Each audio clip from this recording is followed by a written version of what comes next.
there is ingrained in it is this, in this neoliberal project, is deleting and destroying and flattening social, cultural, and not to mention geopolitical hierarchies. So, of course, there is a very much a totalitarian element in it, but it didn't work.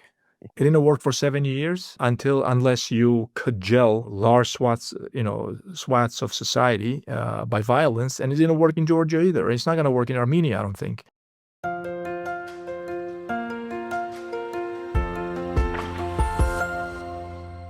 Hello, everybody. This is Pascal from Neutrality Studies, and today I'm talking again to Pietro Shakarian and Lasha Kasradze. Pietro is an Armenian historian at the Higher School of Economics in St. Petersburg, and Lasha is a Georgian international relations analyst working in the US as liaison officer for the Sokhumi State University. Today, we want to discuss the many developments in the Caucasus region, from Armenia's crackdown on opposition forces to renewed EU pressure on Georgia and Azerbaijan's antagonistic policies towards Russia.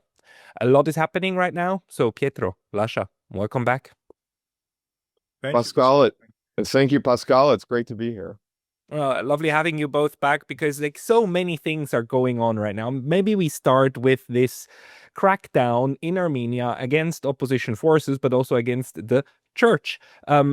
Pietro, since that's your country, can you tell us more about it? Well, I mean, Pashinyan is going completely crazy against the Armenian Apostolic Church. And I want to kind of frame that in a setting where, Armenia is, of course, not the only one in the post-Soviet region. There is this kind of crackdown going on against kind of the Orthodox churches in all these former Soviet countries. So we've seen the case with Zelensky. We see the case with Sandu. Even in Georgia, Zurabishvili goes against the church. We have this case. Lasha could probably speak to that better than I could. But in the case of Armenia, it's really a very serious question, because the church is so fundamental to the Armenian identity. So the Armenians, the Armenians were the first nation by tradition to adopt Christianity in the year 301 AD. So actually, well, that's the traditional date, 301 AD. They were the first Christian nation. Scholars debate the exact year, in which the Christianization happened. But the Christianity is a fundamental part of the Armenian identity. I mean, even when Armenia was being overrun by foreign invaders for centuries, the church acted as kind of like a kind of protective cover that would ensure that the identity was preserved, the language, the culture, everything. And also, even the Armenian alphabet, which was invented by Saint Mesrop Mashtots in the year of 404 AD, or actually also could be 405, 406. There are different dates again that scholars use. This was also an outgrowth of Armenia's Christian identity. So the Christianity means so much to Armenia and Armenians, and also even look at the church architecture, right? So it's extraordinarily unique. It's extraordinarily important, but yet Pashinyan wants to go against this. And why does he want to go against this? Because the church is one of the remaining forces in the Armenian society where there can be kind of a hotbed of opposition. It's independent of the state. It's independent of the civil contract party that Pashinyan runs.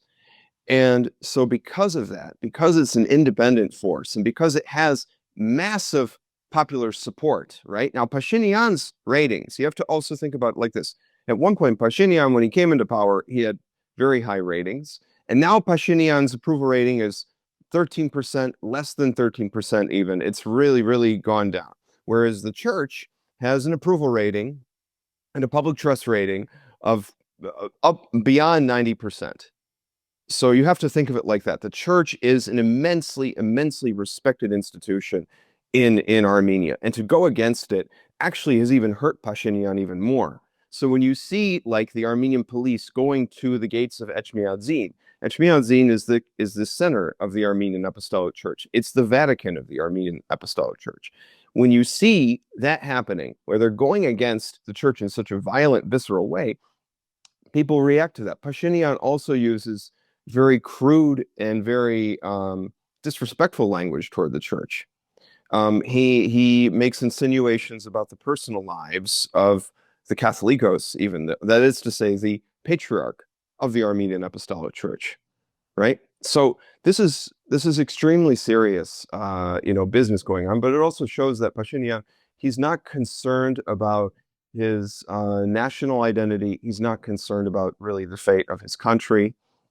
At the end of the day, he's really more concerned about, number one, preserving his political power, and number two, implementing kind of the plans and ideas of those who he is loyal to in the West, right? So Washington, Brussels, he sees more of, he follows them no matter what. Yeah. So that's the other element of this. Plus, also, I wanted to throw one more thing in there, that there was a very prominent Armenian, kind of businessman, Samvel Karapetyan, who was voicing support of the church. And he didn't even, explicitly say anything about overthrowing the Armenian government. He just said he was going to be supporting the church. And Pashinyan went very hard against him as well. So that's another element of this kind of saga going on right now. One follow-up question to you, and then I will ask also Lasha to directly react to these what you're discussing here. But the follow-up question is that we first learned about this crackdown happening, which kind of came out of the blue. We learned about it on the 25th or 26th of June, so about a month ago. And 4 days later, on the 30th of June, there was a meeting, Pashinyan with Kaja Kallas. I don't remember whether she flew to Armenia or he was in Brussels, but there was a meeting, and they. Kaja Kallas declared that ties between Armenia and the EU have never been better, and Armenia is a strong democratic ally, yada yada yada. And this came 4 days after this crackdown started. What do you make out of that?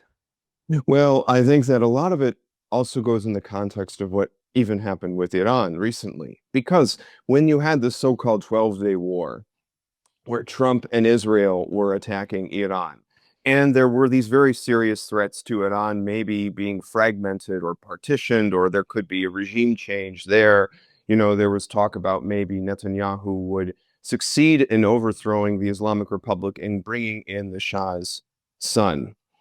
But in the end, none of this, these kind of fanciful ideas didn't work out. There was a rallying around the flag, and in the end, Iran kind of was able to blunt kind of this, aggression that was coming from the United States and Israel against them.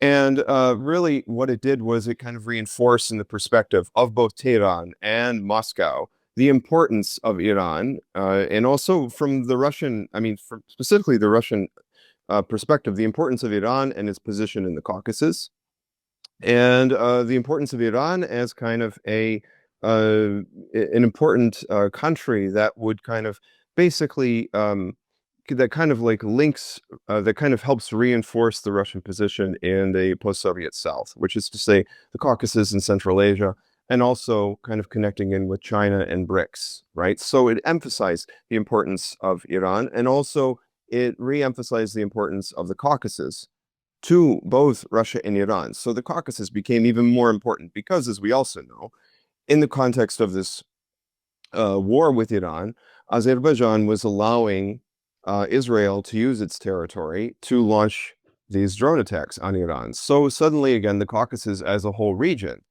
not just necessarily Azerbaijan, but also Armenia, Georgia, this whole region became an area of greater attention, an area that came under greater scrutiny by both Moscow and Tehran. Because of that, I believe personally that this is one of the major reasons why Pashinyan did this crackdown now, why he began kind of talking with, Kaja Kallas now, because he really wants to kind of reinforce his position. He's also hoping that the EU might help, bolster his position in Armenia, because he understands that, and he is afraid perhaps that now with Russia and Iran seeing the greater value in the Caucasus region, Armenia's value will increase, because they understand that if Armenia were to have a government that actually met the interests of the Armenian people, then suddenly what you would have is a government that would be much more amiable toward BRICS, toward the kind of the North-South integration, toward Moscow and Tehran, and less toward the West.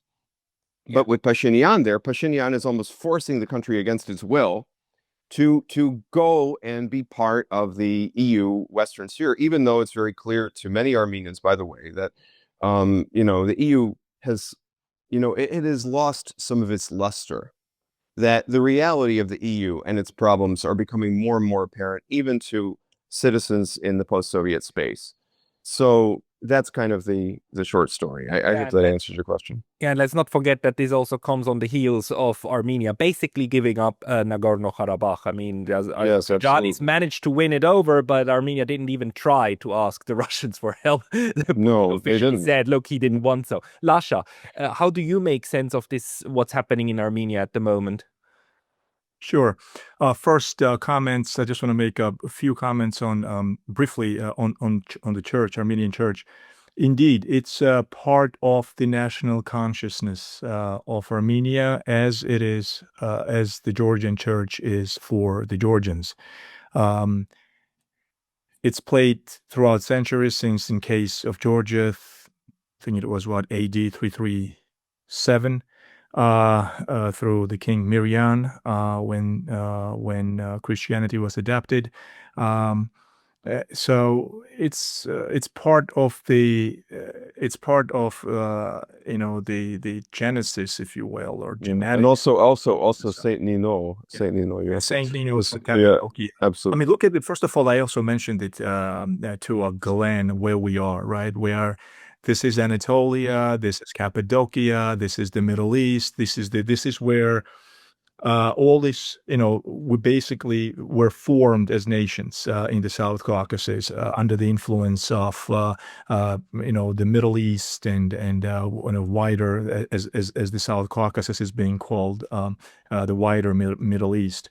But be that as it may, I understand what Pietro is saying on a much deeper level. I relate to what he's saying because there was patterns, very similar, if not identical patterns, when Saakashvili was in power.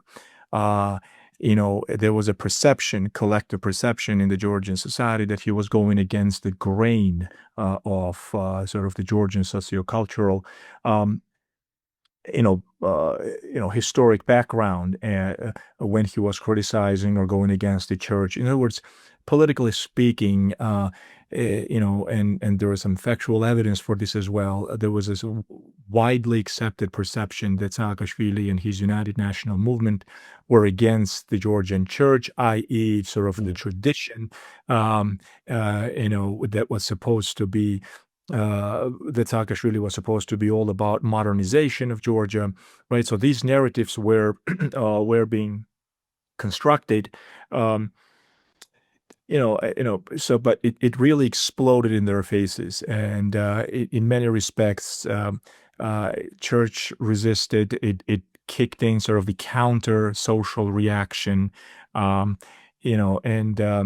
with aspects of perhaps nationalism, Georgian nationalism. So it's quite plausible that Pashinyan would probably face the same counter reaction from within his society when you go against such a deeply entrenched and ingrained institution as the Armenian Christian Church.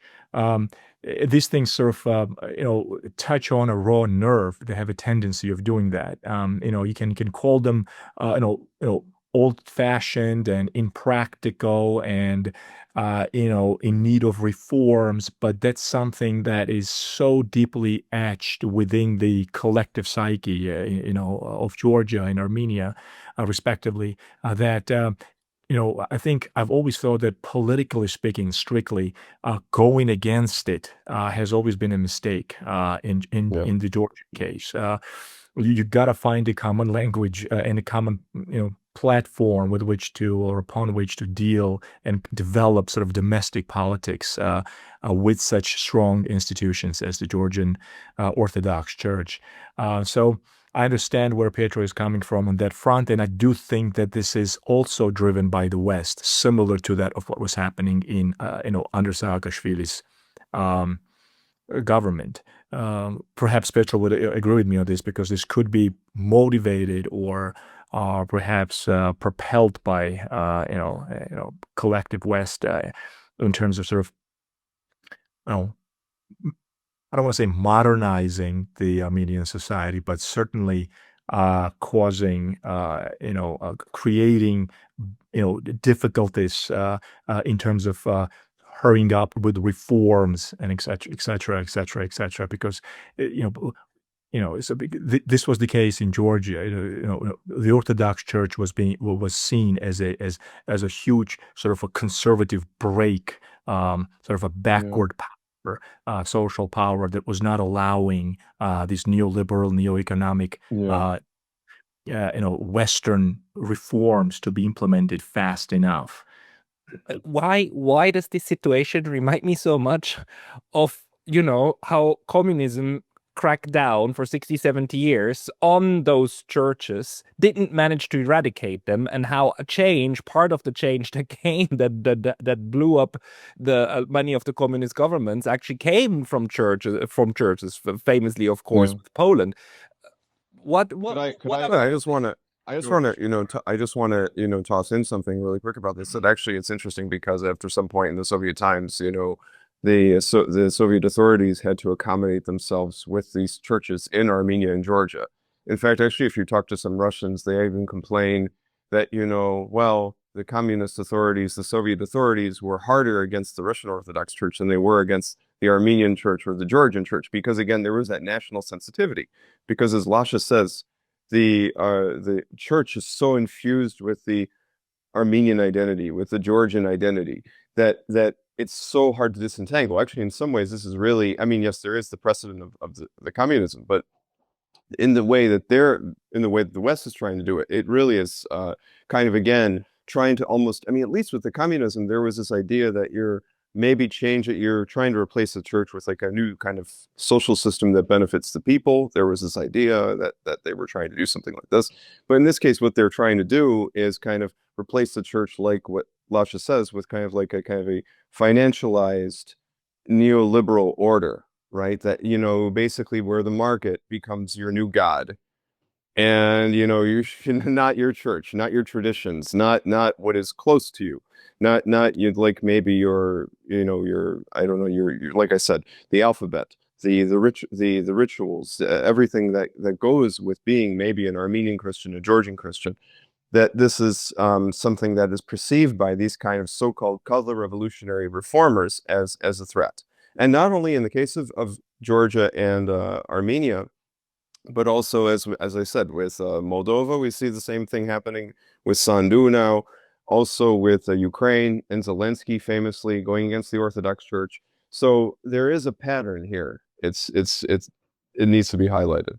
But why would it make sense, and maybe Lasha first, why would it make sense for Armenia, for Pashinyan, to throw 100% of their geopolitical future into the lot with the Europeans, who will not and cannot defend them if ever Azerbaijan and Turkey gang up in order to kind of, create a corridor and, just reshape this part of the region? What do you think is the calculation there? I think what connects all these cases in the South Caucasus is that the church is being seen as a drag on whatever the idea of progress these, young reformers had, simply put. Now, church has always been, rightfully so. The Orthodox Church in Georgia, for example, has a very controversial past. The communist, Soviet Union, communism, just like with Putin today. There is no doubt that the church is being used as soft power, to implement certain geopolitical, foreign policy, domestic policy agendas. But the problem is not that. That's just in my opinion, that's a defect of the system. That's politics. The problem starts, and if there is someone out there who would actually perhaps even reform that aspect of the church, fine. But the problem starts when you go against sort of the traditional aspect of the Orthodox Christianity in Georgia, and you do it by hitting the institution, which is the church. And you do it mainly because you are implementing somebody else's progressive opinions and ideas and views. as we've said many times on your channel, Pascal, Georgians are all about progress. We've said this before, correct? The Georgians would, to this day, they're naively attached to the idea of becoming part of the West one day. In such a society, when even this collective sort of political capital is not enough, and yet you are still going at directly trying to hit and break the spine of sort of this extremely important sociocultural institution, which is the Georgian Orthodox Church. Well, then you have to assume that this is a purposeful sort of agenda. Just to give you an example, the German ambassador to Tbilisi, to Georgia, has become known as someone who directly insults sort of the tradition or the backwardness or of the church. And I have not seen this, but folks that are close to me who are academics, experts in their respective fields, have told me that he stood across the street in front of the government building and criticized one of the oldest churches that is located across the street in downtown Tbilisi, Christian churches.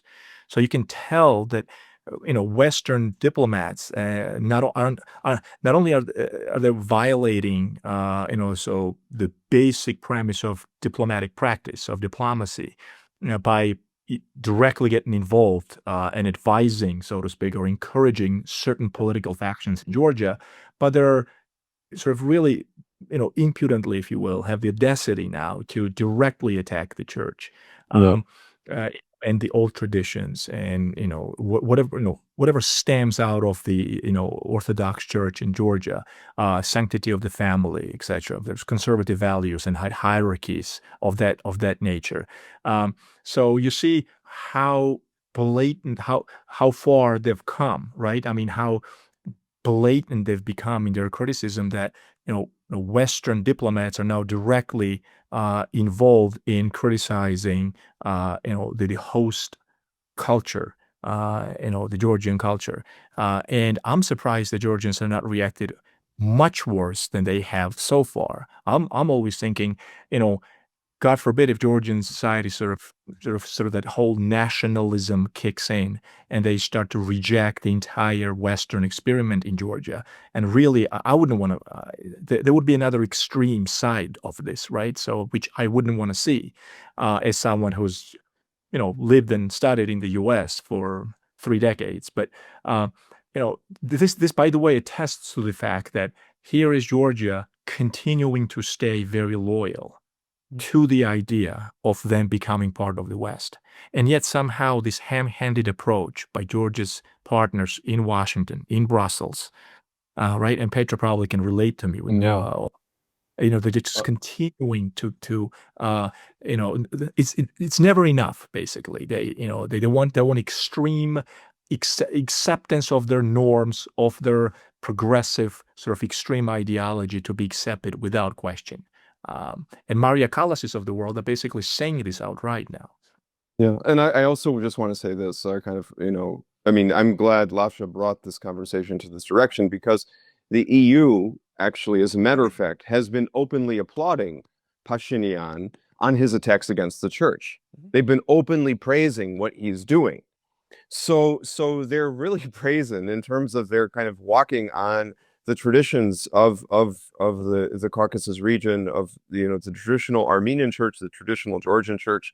They have no regard for any of this. I remember even a few years ago when this was when Ivanishvili just came on the scene. The Georgian Dream just came on the scene. I was reading in The Economist here in the United States articles about Ivanishvili and how they were criticizing him, how they were, how they said, well, because the church is supporting him, that this makes him bad and all this kind of a thing.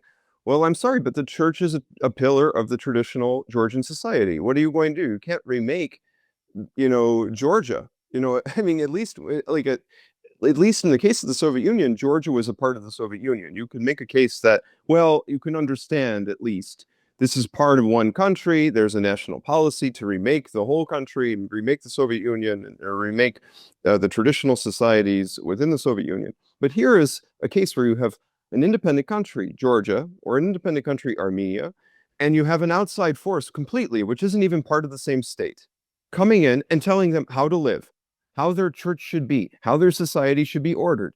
It's extremely disrespectful, and it's extremely arrogant. And there's nothing, they say that this is maybe about democracy or something. There's nothing democratic about this. It's very dictatorial, as a matter of fact. So you talk about Kaya Kallas, she's extremely dictatorial when she's, lecturing Armenia and Georgia, let's say, or any of these countries about how to live, really, when it comes down to it.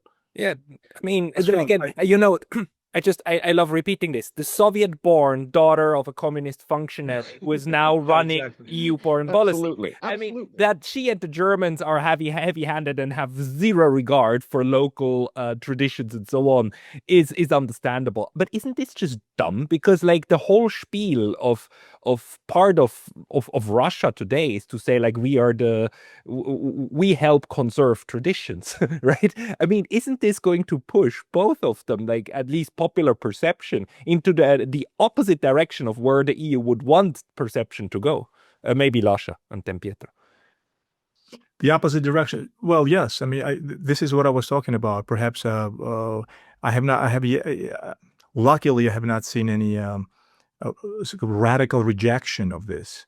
But that's also characteristic of Georgian nature. I mean, they're saying, okay, what are they going to do to us? Take away our church? I mean, that's an impossibility. So basically, the attitude from common folk is, let them speak their crazy things, and we're just going to sort of look the other way and enjoy our wine, sort of on a populist level. So I have not noticed much sort of anger that could have very well, quite plausibly could occur.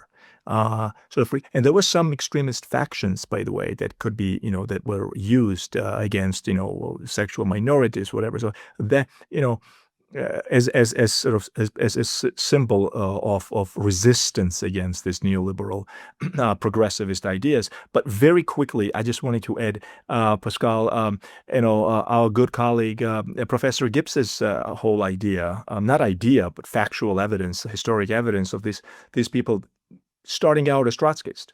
And you see, and Pietro said this, and we were just alluding to this, that, this sort of stems out of the communist, reinvention of these, the new Soviet citizen, reinvention of the new Georgian citizen.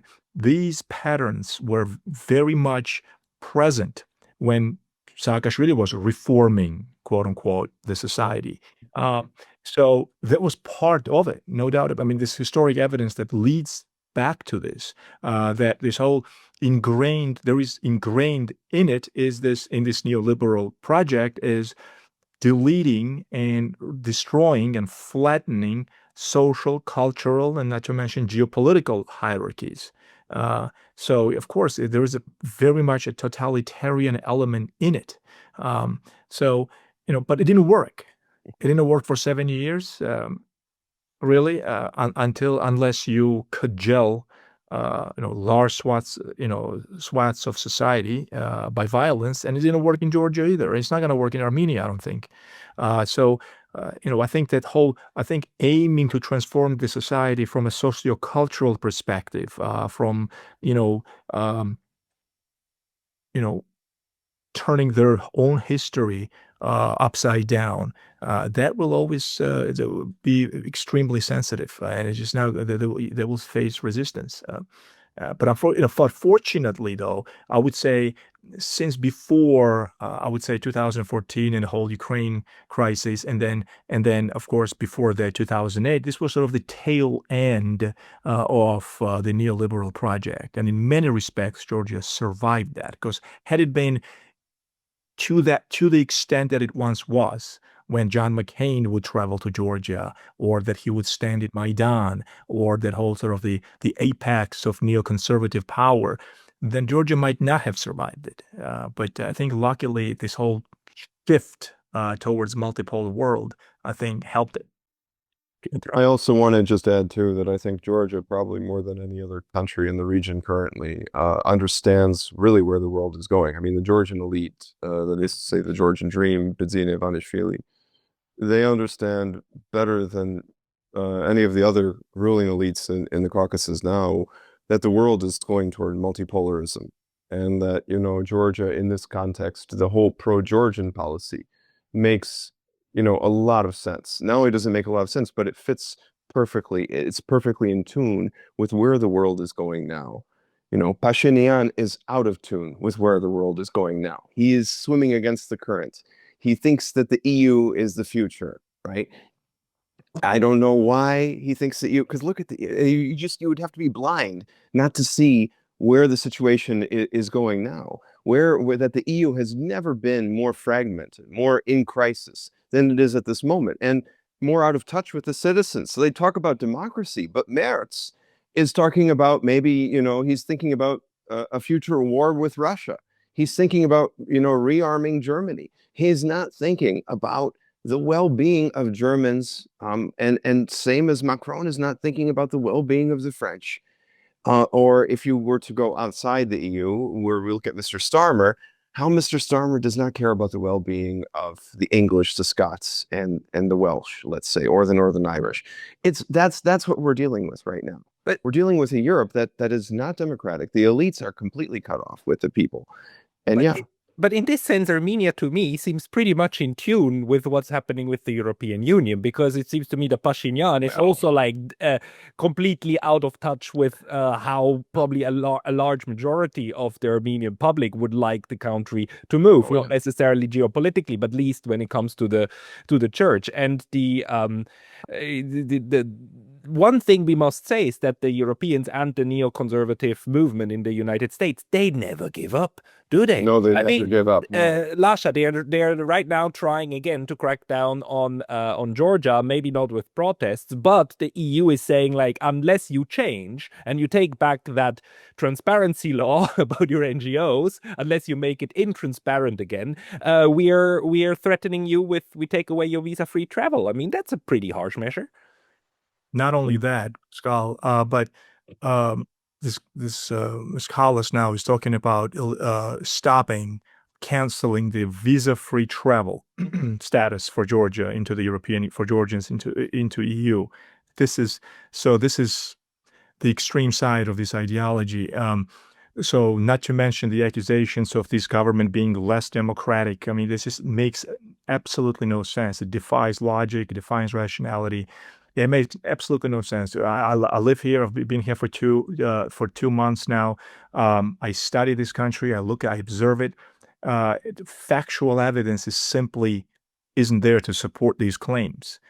So you see that, and Georgians, by the way, have realized this in the past few years, thanks to the Georgian Dream's, staunch resistance, for which I've always given them credit on geopolitics and regional, sort of foreign policy, the way they withstood this, enormous pressure, especially when Russia invaded Ukraine in 2022.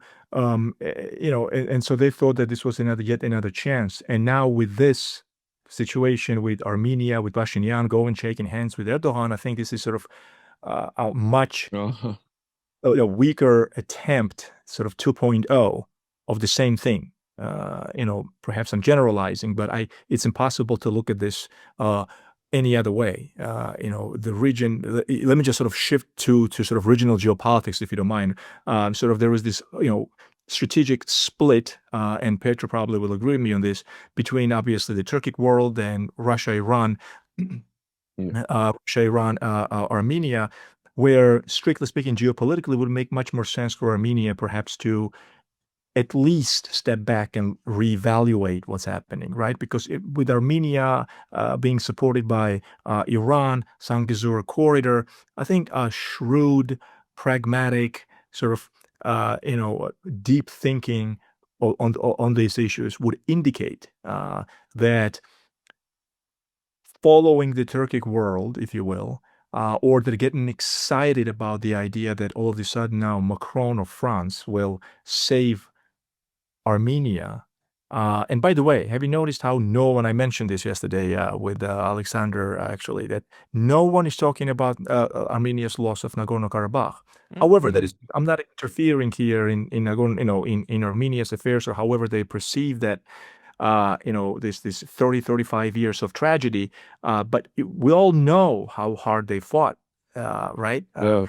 All of a sudden now we have the collective West. I'm not, look, Azerbaijan, we were all good friends in Georgia's, foreign policy is extremely sort of pragmatic and friendly with both Azerbaijan and Armenia.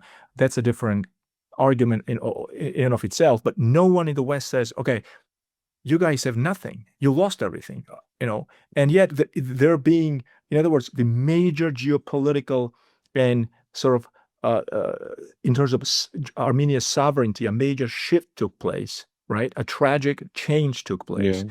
Here we are, collective West sort of ignored. So I'm thinking the same about Georgia. So if Abkhazia and South Ossetia perhaps got really shaved off, let's just say Russia reinvaded Georgia. I mean, Russian troops are already there, and an extreme case scenario, in extreme sort of power projection, and then that Russia sort of translated this and decided to say, you know what, we're going to have to finish Georgia off, right? For example, I believe that not only the collective West wouldn't say anything, but they would say, whatever's left of you, just forget it. And maybe we can now start working about, making you part of us. Point being, there is not a single country in the West that cares about these separatist movements or what it does to mainland Georgia or mainland Abkhazia or whatever. In other words, they got nothing to do with regional geopolitics. Yeah. It's all about, geopolitically speaking, instrumentalizing the entire space of the South Caucasus, obviously Ukraine, and using it and basically figuring out how to weaken Lasha. Lasha. So how to weaken Moscow. Let me just say Moscow. So this is the problem. Not that anyone cares about the sovereignty and national security of these countries, right? Of these republics. So that's the tragedy of South Caucasus, really. Pietro, I just wanted to say though about, if you could edit that later, Pascal, that would be great. it's the Caucasus. I just want to make a point about this whole situation with Karabakh that Lasha was mentioning. Actually, there was always this like super small minority, even among Armenian liberals. So even Armenian liberals were not, I mean, even people who, you would consider maybe liberal in the Armenian context, were not so thrilled or were never support, let's say, giving away Karabakh. But you did always have a faction of Armenian liberals who said, if we just gave away Karabakh, the people there, supporting them, it's a burden for us. If we gave it away, then we could, kind of kick Russia out of the region and integrate with Turkey and the West. There is this faction of Armenians, as remarkable as it may seem, there is this faction of Armenians who would say such things.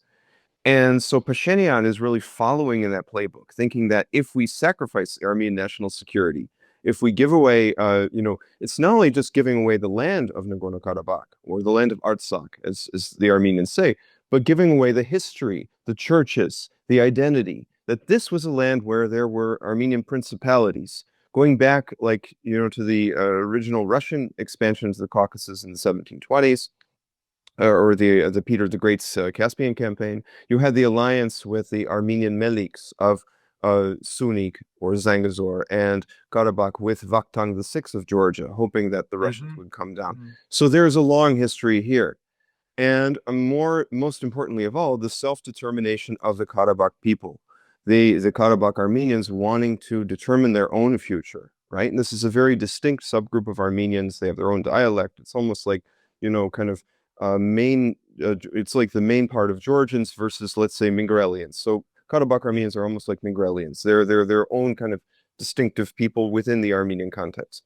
But to just sacrifice those people and just to think, well, integration with the EU is so much more important than our history, our culture, our identity, the rights of these people to democratic self-determination. So really, it's an anti-democratic move. That's why I think it's so ridiculous when Pashinyan says, I'm defending democracy. But in reality, he's giving away the democratic rights of these people in Nagorno-Karabakh. He's just like saying your right to determine your own future is irrelevant. That the EU is more important than your right to stand up for your own democratic future.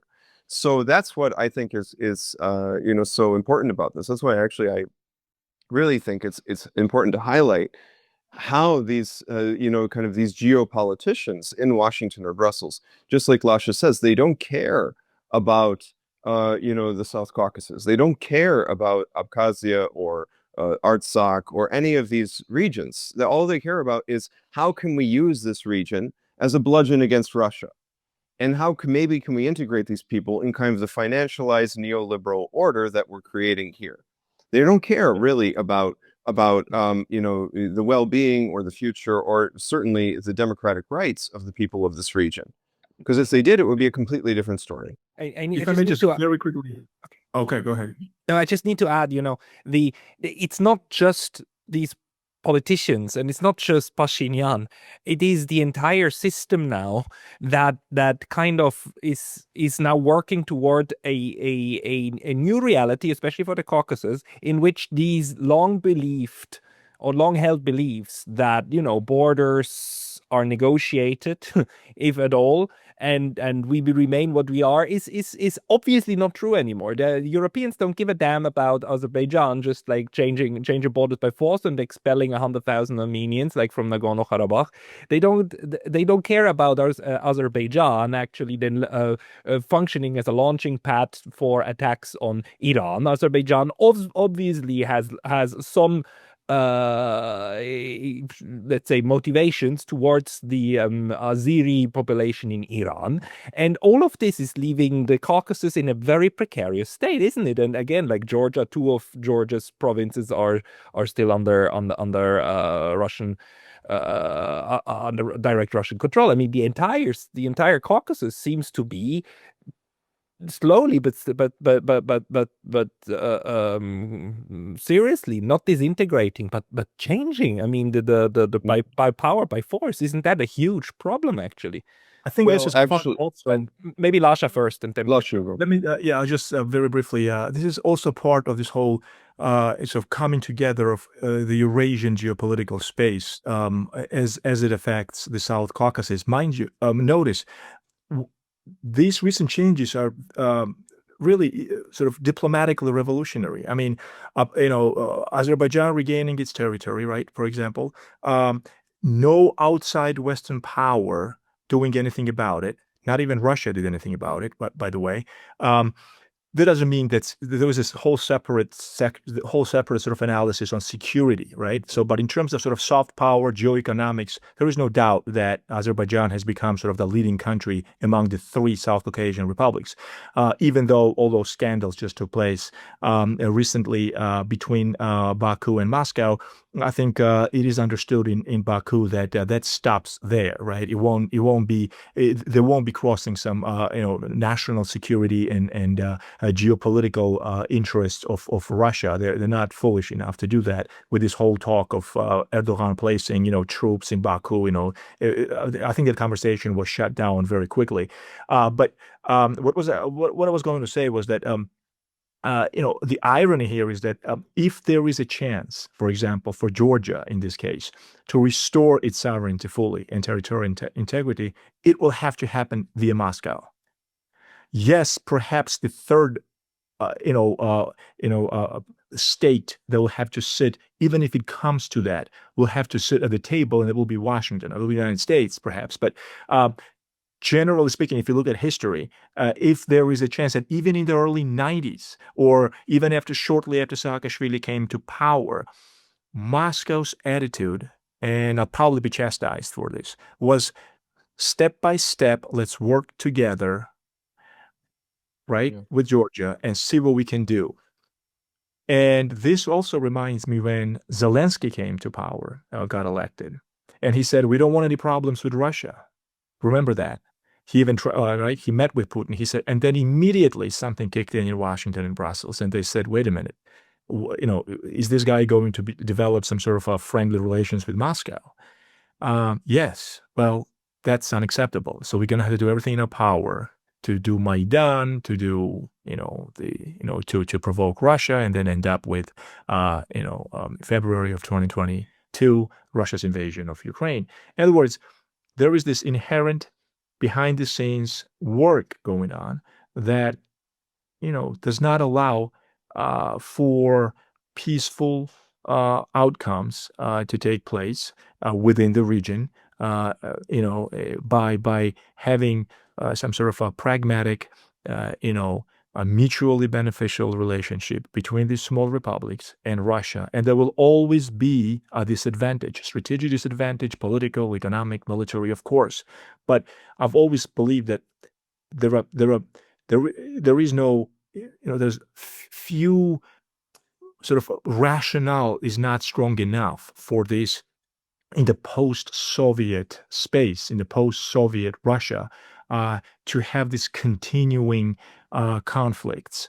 Yes, it's the product of the Soviet Russia that these countries and these regions have been sort of dissected. There was a strategy behind it, but in the post-Soviet era, there were chances of, at the very least, not to have gone to these kinds of extremes where Russia comes in, invades Georgia, recognizes Abkhazia and South Ossetia as independent states within Georgia. So these things are, there's plenty to indicate that are not meant to be resolved independently. And now that we are seeing sort of chances of this might happening, we are seeing how the West is acting. The West is not giving up on this.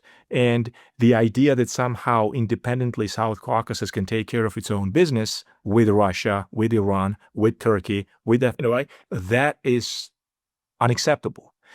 Because that not only with geoeconomic projects might isolate the collective West, but geopolitically, it will strengthen Russia. And they understand this. Pietro. I just wanted to say too, also, it's important to highlight in the case of particularly with specifically with Georgia, also to highlight the agency of these people, the Abkhaz and the Ossetians, because again, when Russia's saying, let's work all together, they're talking about let's have the Georgians sit down with Abkhaz and Ossetians and maybe come to some solution where maybe they have some kind of autonomy or home rule within Georgia or something like that. So it's important, first of all, to highlight that. The second thing I also want to say is that, yes, Azerbaijan, it emerged from this, with its hands strengthened from this, conquest of Nagorno-Karabakh, but it is making very serious miscalculations in the region. So it has not crossed a certain red line, yes, but the fact that it feels empowered to go this far, even this far, and be this arrogant in how it deals with both Moscow and Tehran simultaneously, I think it's really, really, significant. And I think the Russians are also waiting for the moment where Aliyev basically kind of, goes too far. That I think that right now, when you see what he's doing, specifically, it's not just about, the plane issue. It's not just about this whole, business with the Azeri diaspora and Yekaterinburg. It's also this, now Aliyev is making noise about his vocal support for Ukraine. He's not even trying to disguise it. If before Azerbaijan was trying to kind of like say, well, we're going to be supporting Ukraine, but kind of semi behind the scenes, now Aliyev is openly saying, Ukraine should resist occupation. That, how we resolve the Karabakh issue, that's how Ukraine should resolve Donbass. Just kick the people out, and just conquer it by force. That's the way to do it. Well, I think actually even that would be very insensitive to the Ukrainians, because the Ukrainians can see how successful it has been to have this war. That really, Ukrainians are being decimated. Majority of the Ukrainians want the war really to end, but yet you have this, pipsqueak in Baku who is saying that, you should continue the war and eventually you'll conquer Donbass. Never mind that the people in Donbass don't want to be part of Ukraine, but he's saying this. But in any case, he is extremely, empowered. He's, extremely, hubristic in his approach toward Moscow and Tehran, but eventually it's going to come back and hit him. And in terms of power, in terms of power in the region, it's not only necessarily about, how much financial power you have or how much military power you have. It's also how you politically balance successfully between different countries. And Azerbaijan, frankly, for 3 decades has been very close to the geopolitical interests that are overtly anti-Iranian and overtly anti-Russian. If we look at their interests, for example, in the West, look at Washington, D.C., the Azerbaijanis have been very close with the Israeli lobby, with the American military-industrial complex, with big oil. Look at BP's influence in Azerbaijan. This has been for 3 decades. It has not changed. And to think that somehow overnight, maybe if you're looking at it from Moscow's point of view or Tehran's point of view, and you think somehow maybe we can make them change, maybe we can integrate them into BRICS or whatever. This government is not doing that. And these recent episodes show that it is still very much in that vector. It's still, even though it's maybe in terms of political values, it might be different from, or might not be palatable to, let's say, Brussels. Brussels is still dealing with it. Brussels still likes to talk about oil deals with Aliyev. They don't care about the human rights of, let's say, the Artsakh Armenians or anything like this. So that's kind of how, I would just. Well, that's a common sort of common hypocrisy with the collective West. I mean, there's plenty of places out there that with horrific human rights record, but just to sort of go back to my point, to your point about Azerbaijan being, yes, actually I was trying to put together some ideas for an op-ed, and I used that word hubris. And I know what. Let me push back on that slightly. I don't think that Baku is foolish enough, because look, we know that Turkey has been sometimes supporting Ukraine, sometimes criticizing Ukraine. Russia has been supporting Iran when it needs to. Whenever it sees carrots from the West, it criticizes Iran, obviously the nuclear program. So these countries in the same vicinity of geopolitical vicinity have always done this. But when at the height of sort of a Russo-Turkish conflict, diplomatic conflict, when Turkey shut down a military plane of Moscow, I mean, things were amended. They went back to sort of, they improved on it, and they went back to sort of diplomatic peace with Turkey's apology. I think Erdogan directly apologized, if I remember correctly. But be that as it may, for a second, I think in case of Aliyev, I would actually make the case that Aliyev understands what the red lines are. I'll give it to you absolutely that Aliyev now is saying, and Azerbaijan feels emboldened, and I think it does have some reasons. It's under the protection of a NATO country, Turkey. It's legitimate. It has restored its territorial integrity, and it is on that line with Israel, correct? With the strong diplomatic relations with Israel, and of course plenty of energy resources for the region. But there is no doubt in my mind that Azerbaijan will continue to need the economic intercourse with Russia. I think it's close to $5 billion. Plenty for Azerbaijan. I don't think it's in Aliyev's interest to disrupt that flow. And I certainly don't think the case is much stronger to maintain this diplomatic relationship between Azerbaijan and Russia when it comes to security and red lines. I just want to say, though, I agree with you completely. Lasha, I agree with you completely that the logic would dictate that. The logic would absolutely dictate that. Sure. And so when you look at, for instance, the statements coming from, I guess, Peskov or Zakharova about this whole situation, they say, well, we hope Azerbaijan understands that its interests are in cooperating with Russia, that they have a lot to gain by working with us, by participating in the North-South corridor, because for many Russians, actually, that's the fastest route between Russia and Iran would be through the territory of Azerbaijan. So there is this kind of hopeful tone that we hope they understand the strategic interests. But time and time again, we've seen that rather than pulling back, Aliyev continues to expand the confrontation. Now, I hope what you're saying is correct, that he understands that red line. But the evidence would indicate to me that he keeps on pushing that red line. So, for example, this airplane incident, he didn't need to make this into a big, cause célèbre. The same thing with this Yekaterinburg incident. I mean, that this is basically we're dealing with Azerbaijanis who were, Russian citizens of Azerbaijani descent. So why would then Baku make a huge deal about this, taking Russian citizens, Russian tourists, beating them up, putting them on TV, making it a huge thing? It seems like what we see a pattern of escalation. And whenever Russia is restrained, for example, during the Karabakh War in 2020, Azerbaijan shot down a Russian helicopter. Russia was very restrained. They thought, okay, in time, we'll react to this, but for now, we'll just assume, you didn't mean this necessarily.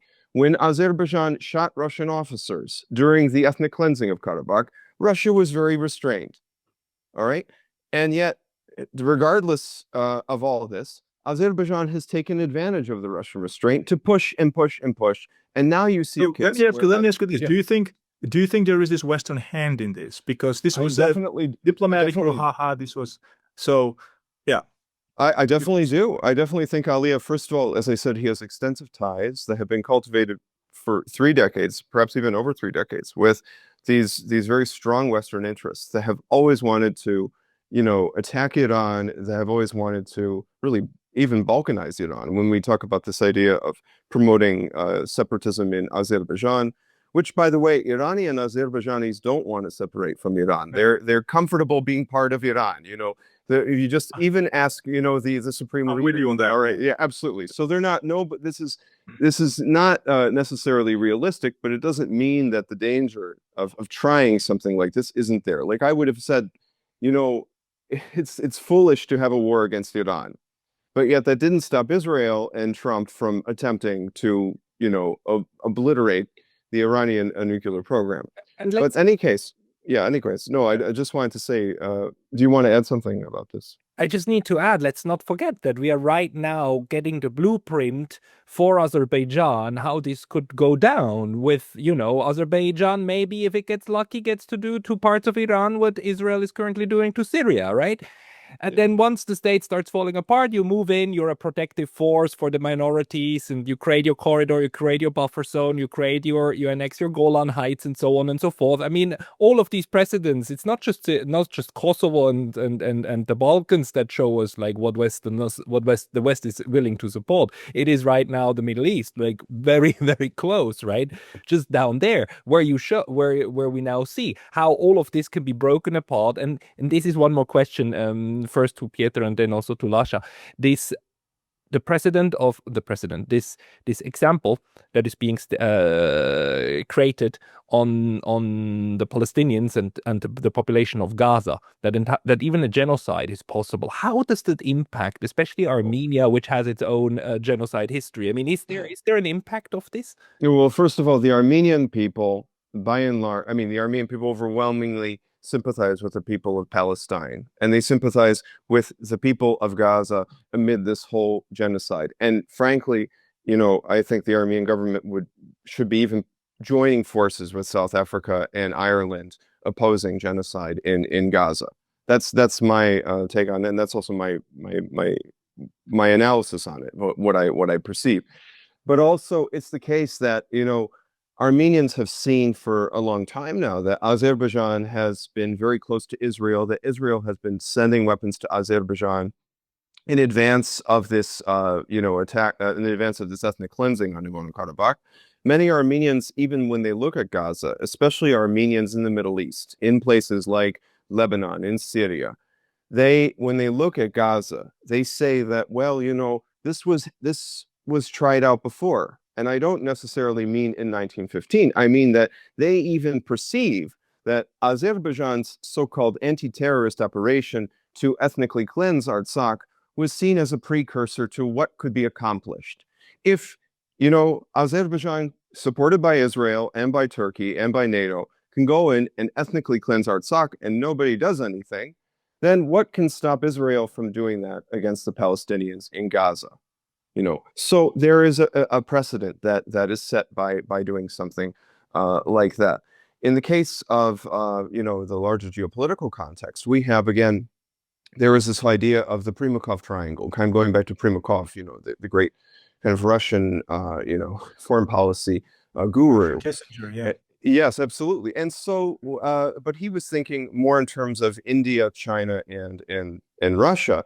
But you could even put that like, Russia, China, and Iran, because Iran now is emerging as one of the major foremost players in BRICS. As I said, it's a huge node on kind of that, kind of connecting West Asia with Central Asia.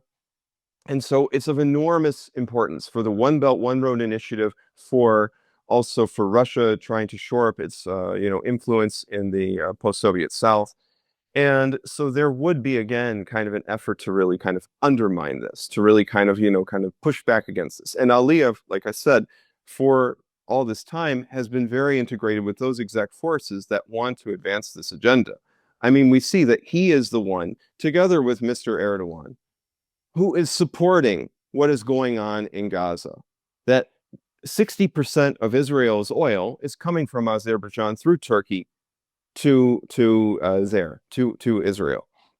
So at the end of the day, it's a country that's deeply involved. And what we see is a lot of smoke and mirrors, just like what we see in Syria now, where, you have Israel is bombing Syria, you have, Jelani there. There's this kind of effort to kind of co-opt the Druze, to make the Druze pro-Israeli.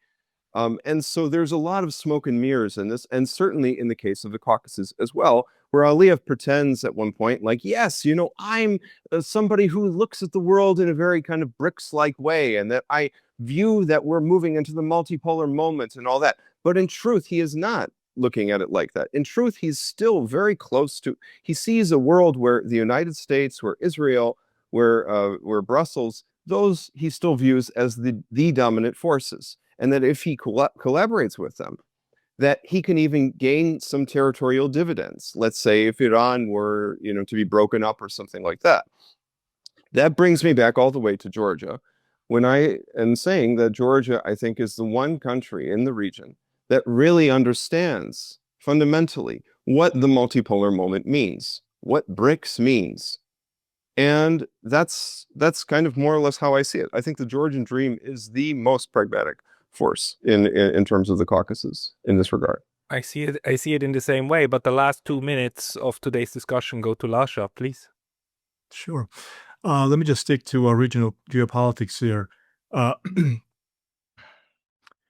because I don't want to touch on sort of ethnic cleansing and what happened in Abkhazia and all this, are very, very controversial issues. But in terms of sort of simple geopolitics, Georgia, it is plausible to imagine this scenario where if this escalates with Iran, that Georgia might be given a choice. If, Taiwan is attacked or they decide to go for it, Australia will be given a choice. Either you are with them or with us, or you cannot stay neutral, right? So Georgia being this weak, small state, I see the risks there. Absolutely, in the worst case scenario, where either it will have to agree for logistical support for the collective West, or worse. Now, I don't, it's plausible to envision this scenario, but to what extent it is probable is another question. I mean, what the probability of it is. It's possible and it's plausible. But, what are the risks of that happening right now? It's hard to say. It's impossible to predict that, although those risks exist. I think, yes, I shared that with Pietro, that the current government has found that perfect balance, if you will. We're doing well with Azerbaijan. We're doing well with Armenia, with Iran. I remember when Golbachidze, the current prime minister, flew to, I forgot what the occasion was, but flew to Tehran. It was being criticized, and to some extent perhaps, but I think it was just pragmatic politics. I didn't really fundamentally see anything wrong with it. So you can see that Georgia dream and the on the foreign policy regional front, I think it recognizes the necessity of being pragmatic with everyone in the region, especially with Russia. And this split, the strategic split between this Turkic world that leads to Israel, Turkey, the collective West, where, by the way, France and United States, to some extent, are trying to sort of shove Armenia now into this, where there is no formula where Armenia can find itself in, right? I mean, by the way, Petro, if you want to finish this off by telling me, explaining to me sort of what does Pashinyan think strategically where Armenia is going, and I'll be grateful. But I just don't see how this is going to be long-term beneficial for Armenia. But be that as it may, in terms of Georgia, I think, I agree that it has to continue. Even on geoeconomic projects, Zangezur corridor that doesn't directly might affect, Georgia, in terms of it being an asset in other geoeconomic sort of Tbilisi cars, Baku Tbilisi, cars, in a railway project, or the Ceyhan project, or the geoeconomic projects that Shevardnadze put Georgia on radar. When, by the way, they pushed away Russia in the beginning, shortly after the Soviet Union. So Soviet Union broke up. But be that as it may, in geoeconomics and geopolitics, I think Georgia is not in such a bad shape right now. The question is, if the region explodes by escalating, the conflict in Iran, will Georgia face a very drastic choice of either staying neutral, or becoming sort of part of the collective West effort to finish off Iran? And by the way, let's not forget Russia, because Iran is perhaps the most important geostrategic country right now. Absolutely. And if Russia loses Iran, then I always say this: you're looking at China, you're looking at India. India is competing with Pakistan, and forgetting the name of that port, but I know the Chabahar port is part of this whole project with Iran, going into the Central Asia and then to Europe for India. So, India has a multi-vectoral strategic importance, and Russia, I don't think, is going to be willing to give up on that. So yeah, down the road, it is possible to sort of to think that if this escalates and the region starts to blow up, Georgia might be asked to make a choice. I hope that I would just say also, for my advice to Georgia would be avoid as much as you can, and I mean just avoid completely being pulled into a second front, because that's another issue that's at play here. That when the West is supporting, let's say, these kind of radically pro-Western political forces in Georgia, the Saakashvili types, in this moment against the Georgian Dream government, it's with the intention of forcing Georgia into this scenario where they lose maybe Abkhazia and South Ossetia even permanently, or that really it kind of uses Georgia as a bludgeon against Russia. And Georgia does not want that. Georgia does not need that. In terms of Pashinyan's strategic calculus, I mean, I think that he is completely delusional. I think that there is no rational reason. I think about this myself as somebody who's Armenian, who observes Armenian politics very closely. I don't understand at all what is the rationale for sacrificing your country's security. I mean, it's even to a point where Pashinyan is talking about, I mean, not only did he, give up Artsakh, or give up the people's rights in Artsakh, but also now he's talking about even giving away the Zangezur corridor.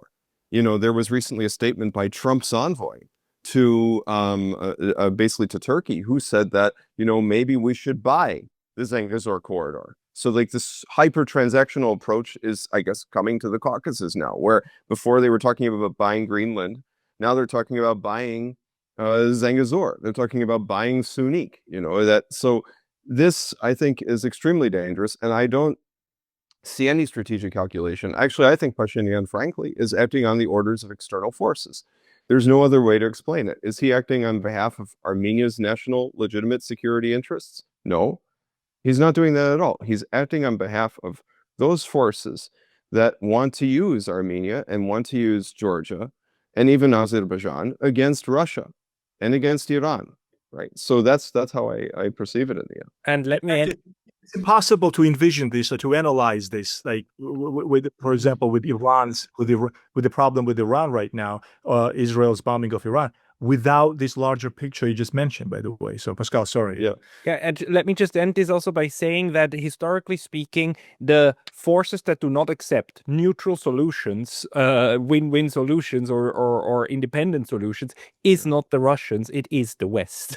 That makes it impossible for neutralist solutions to emerge, because they are not conducive to these to this mindset of our way is right, the other way is wrong, and we need to shove it down their throats, right? The Azerbaijani approach to dealing with Nagorno-Karabakh.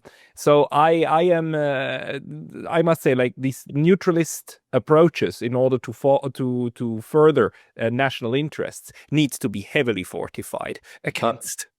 I just want to say one thing. That this was actually fundamentally, Pascal, at the heart of the whole, situation with Ukraine. Yes. Because again, Ukraine was trying to find a way to be neutral, to have the best of both worlds, just like how Armenians and Georgians want to have the best of both worlds. But in the end, that wasn't good enough. In the end, Ukraine was forced to make a choice. They had to make a choice between Russia and EU. There was no middle ground at all. And it was forced into a choice with very, very brutal methods, with 100 people killed on the Maidan. It was forced into this spiral of escalation. It tried to snap back several times, including in 2022. And they're trying to do exactly the same thing to Georgia and, of course, Armenia, where they apparently already succeeded in capturing the elite decision-making circles, because these people are not willing to have bridges. They want walls and fortified frontiers. I think that's what we're fighting against for people who advocate for neutralist bridge building solutions. There's a whole strain of the West which wants to tear those bridges down because they're not in their interests. And it used to be that, if I just want to say this, it used to be that the West was against walls. Like, they were against the Berlin Wall. They were all for tearing down the Berlin Wall. Now they're for building new walls. They're against these walls when they stand in the way of expansion. And they understand. Yeah, absolutely. They're for 100%. them when they help them to fortify stuff against the enemy. Anyhow, my friends, I'm sorry that we are ending on a pessimistic note, but thank you very much for the overview of this. I will put links to your both profiles into the description of this video, and we will talk soon again. Pietro Shakarian, Lasha Kasradze. Thank you very much. Thank you, Pascal.